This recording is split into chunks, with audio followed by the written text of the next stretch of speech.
Hello दोस्तों, कैसे हो आप लोग। आई होप आप सभी अच्छे होंगे, मजे में होंगे।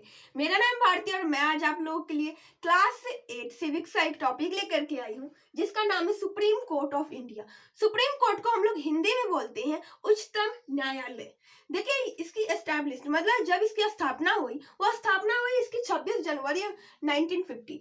26 जनवरी मतलब जिस दिन हम लोग गणतंत्र दिवस मनाते हैं, जिस दिन हम लोगों का संविधान लागू हुआ था, उसी दिन ये सुप्रीम कोर्ट की स्थापना भी हुई थी। देखिए, सुप्रीम कोर्ट जो है उसका हेडक्वार्टर की बात करें तो ये है न्यू दिल्ली में। न्यू दिल्ली मतलब कि हमारी जो राजधानी है, भारत की जो राजधानी है न्यू दिल्ली, वहां पर ये सुप्रीम कोर्ट है। सुप्रीम कोर्ट में दो तरीके के केस देखे जाते हैं। पहले केस जो कि होता है सिविल केस और दूसरा होता है क्रिमिनल केस। कुछ दिन पहले हम एक वीडियो बनाए थे जिसमें बताए थे कि सिविल कोर्ट केस क्या होती है और क्रिमिनल केस क्या होती है। तो सिविल केस ऐसे केस को बोलते हैं जिसमें कि कोई लड़ाई झगड़ा नहीं होती है, कोई हाथापाई नहीं होती, बस बातों बात में जो झगड़ा होती है वो सब हो जाती है सिविल केस। डाइवोर्स और मैरिज वगैरह भी सिविल केस में आती है। दूसरा है क्रिमिनल केस, जिसमें हथियार चलते हैं, लड़ाई झगड़ा होती है, वेपन्स का यूज होता है, जैसे कि किडनैपिंग हो गई। किडनैपिंग भी एक तरीके का क्रिमिनल केस ही है। देखिए, ये सुप्रीम कोर्ट जो है वो पूरे इंडिया में एक ही है, पूरे इंडिया में एक ही है, जो कि है न्यू दिल्ली में। आई होप ये समझ में आ गया होगा आप लोगों को।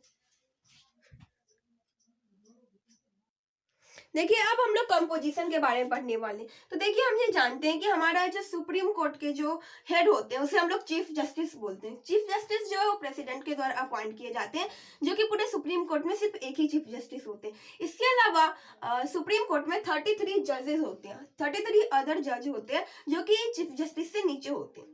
देखिए, अगर किसी भी कोई भी एक लॉयर है, कोई भी एक वकील है या कोई भी एक जज है जिसे सुप्रीम कोर्ट का जज बनना है, तो वो क्या कर सकते हैं। तो देखिए, सबसे पहले एक सिस्टम होता है जिसे हम लोग बोलते हैं कॉलेजियम सिस्टम। कॉलेजियम सिस्टम में क्या होती है कि चीफ जस्टिस, सुप्रीम कोर्ट की चीफ जस्टिस और सुप्रीम कोर्ट के 4 सीनियर जज। अब आप बोलेंगे ये सारे तो जज ही होते, इसमें सीनियर जज की कौन सी बात होगी। तो सीनियर जज मतलब वो जज जो कि सबसे ज्यादा समय तक सुप्रीम कोर्ट में वर्क किए, वैसे जज को हम लोग सीनियर जज बोलते हैं। जैसे स्कूल की बात करें तो ऐसे टीचर जो कि हमारे स्कूल में बहुत ही लंबे समय से पढ़ाते आ रहे हैं, वैसे टीचर को हम लोग बोलते हैं कि ये हमारे सीनियर टीचर हैं। तो वैसे जो भी सीनियर जज होते हैं जो कि बहुत ही लंबे समय तक सुप्रीम कोर्ट में काम करते आते हैं, वो 4 जज और एक चीफ जस्टिस, ये पांचों मिलकर, सॉरी 3 जज, सॉरी 4 सीनियर जज और एक चीफ जस्टिस, मतलब कि पांच आदमी मिल करके उस इंसान को इलेक्ट करते हैं। अब क्वालिफिकेशन क्या होती है इसके बारे में हम आगे पढ़ेंगे।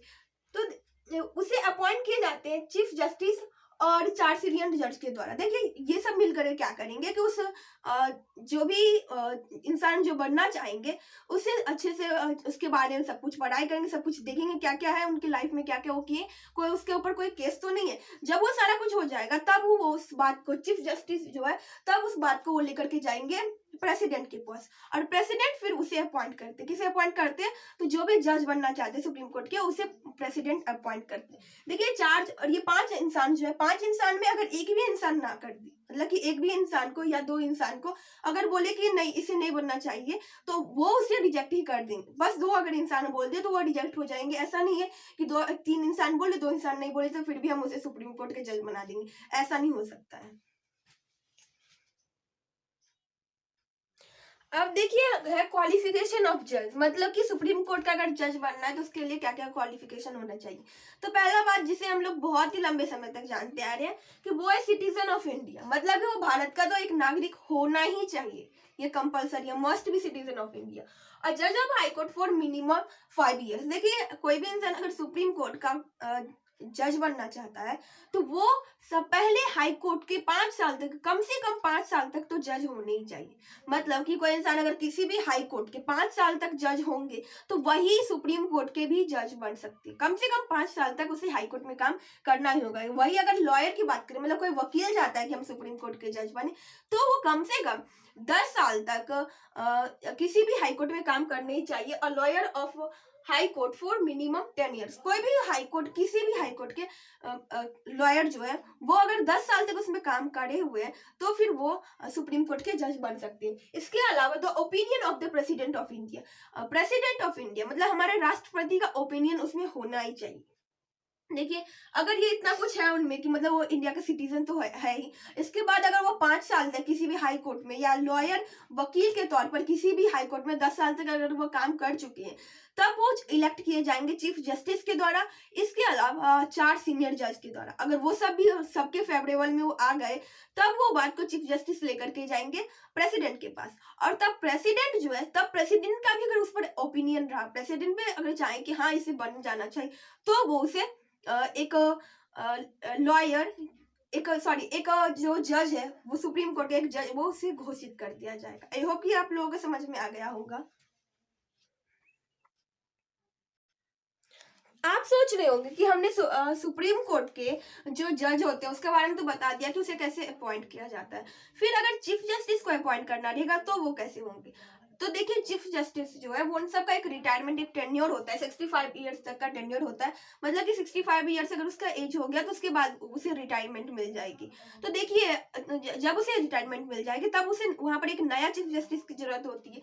तो देखिए, नया चीफ जस्टिस के लिए कोई बाहर से इंसान नहीं आते। नया चीफ जस्टिस उसी ऑफिस का, या तो फिर आप बोल सकते हैं सुप्रीम कोर्ट का ही ऐसा जज जो कि बहुत ही लंबे समय तक रहा है, वही वहां का चीफ जस्टिस बन जाएगा। फिर आप सोच रहे होंगे कि अगर कोई दो इंसान एक साथ उस सुप्रीम कोर्ट का जज बना है और वो एक साथ दोनों वर्क करते आ रहे हैं, फिर दोनों में से कौन बनेगा चीफ जस्टिस? क्या वो दोनों बन जाएंगे चीफ जस्टिस? तो नहीं। देखिए, फिर वो उस दोनों को प्रेसिडेंट के द्वारा, प्रेसिडेंट जिसे अपॉइंट करेंगे वही बनेंगे चीफ जस्टिस। समझ में आ गया? तो देखिए, इन सबका टेन्योर जो होता है वो 65 ईयर्स तक होता है। मतलब कि जब तक उसे रिटायरमेंट नहीं मिल जाती तब तक वो उसमें वर्क करते रहेंगे। ठीक है, लेकिन अगर किसी भी तरीके का वो मिसबिहेव किए, या अगर वो कोई भी अच्छे से काम नहीं कर रहे हैं, या तो फिर वो कॉन्स्टिट्यूशन के अगेंस्ट गए, हमारे संविधान के अगर वो अगेंस्ट चले गए, संविधान बोल रहा है ये काम करो, वो कोई दूसरा काम कर रहे, तो क्या होगा? तो उसे हटाया जाएगा। और हटाया इतनी आसानी तरीके से नहीं जाता है। जैसे ही प्रेसिडेंट को हटाने के लिए इम्पीचमेंट लगती है, the process to remove the president is called impeachment, वैसे ही इम्पीचमेंट लगती है सुप्रीम कोर्ट के जज को हटाने के लिए। तो देखिए, चीफ जस्टिस जो है वो कभी ऐसा काम नहीं करते, लेकिन अगर चीफ जस्टिस भी ऐसा काम करे तो चीफ जस्टिस या तो फिर जज को हटाने के लिए भी इम्पीचमेंट ही लगती है।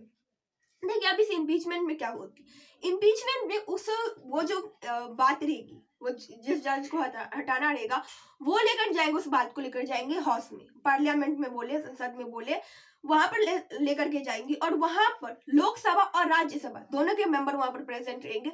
और फिर उसे वोटिंग, उसके अगेंस्ट में जो वोटिंग है, वो अगर 2/3 मेजोरिटी में आ गई तो वो जज को हटा दिया जाएगा उस पोस्ट से। लेकिन अगर ऐसा नहीं हुआ तो वो उसी का मेंबर रहेंगे। तो देखिए, इस बात को आप इतना अंदाजा लगा सकते हैं कि अभी तक, मतलब कि 1950 से अभी अगर 2025 चल रही है, तो इस इतने सालों में 75 साल हो गए ना। हाँ, 75 साल में अभी तक एक भी जज को नहीं हटाया गया। ये बहुत ही लंबी प्रोसेस होता है, इतना कोई गलती करता ही नहीं। एक बात बताए, पहले वो हाई कोर्ट के जज रह चुके हैं, 5 साल वहां पर काम कर चुके। अब वो वहां पर 5 साल अगर वहां पर कोई गलती करते तो वहीं पर हटा दिया जाता। नहीं, अगर वो सुप्रीम कोर्ट में आकर कोई गलती करते तो देखिए, इतना गलती कोई करता ही नहीं है, क्योंकि वहां पर देखिए, नाम ही है इसका उच्चतम न्यायालय। मतलब कि यहाँ पर इंसान को इंसाफ मिलती। लेकिन यहाँ पर एक बात आती है कि एक बात बताए, सुप्रीम कोर्ट को डिसीजन दे दी, कोई एक केस था जिस पर उन्होंने डिसीजन दे दिया।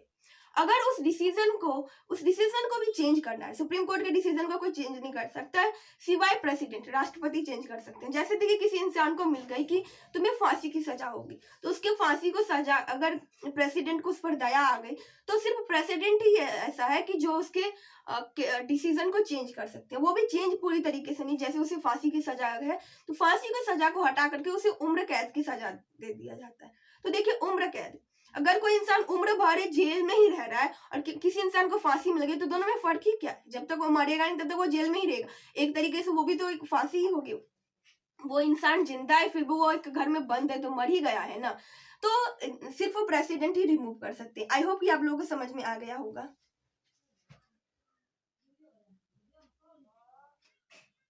अब जो हमारा लास्ट टॉपिक है वो है सैलरी एंड अलाउंस, मतलब उसे क्या क्या कितने पैसे दिए जाते हैं एक मंथ के, और उसे क्या क्या फैसिलिटी प्रोवाइड किए जाते हैं। तो देखिए चीफ जस्टिस का जो मंथली जो फीस है, जो एक महीने में उसे जो पैसे मिलते हैं वो 2.8 लाख है, मतलब आप बोले तो 2,80,000 रुपये उसे एक महीने के मिलते हैं।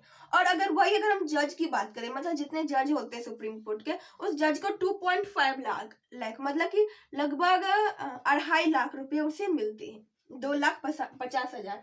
और इसके अलावा उसे बहुत सारी फैसिलिटीज दिए जाते हैं, जैसे कि रेसिडेंट्स, मतलब उसे घर दिया जाता है, उसे कार दिया जाता है, या तो अगर वो लीव कर दिए रहते हैं, मतलब कि सुप्रीम कोर्ट के वो जज बने और उसके बाद वो सुप्रीम कोर्ट को छोड़ दिए, वो काम करना छोड़ दिए, वो अगर वो छोड़ दिए, लीव कर दिए, या तो फिर उनकी रिटायरमेंट हो गई, तो उसके बाद उसे क्या मिलता है, उसके बाद उसे मिलता है पेंशन। और इसी के साथ आज का हमारा वीडियो खत्म होता है। अगर ये वीडियो आप लोगों के लिए यूजफुल रहा तो प्लीज वीडियो करिएगा एक लाइक और अपने दोस्तों के पास कीजिएगा share. Bye bye, take care, thanks for watching.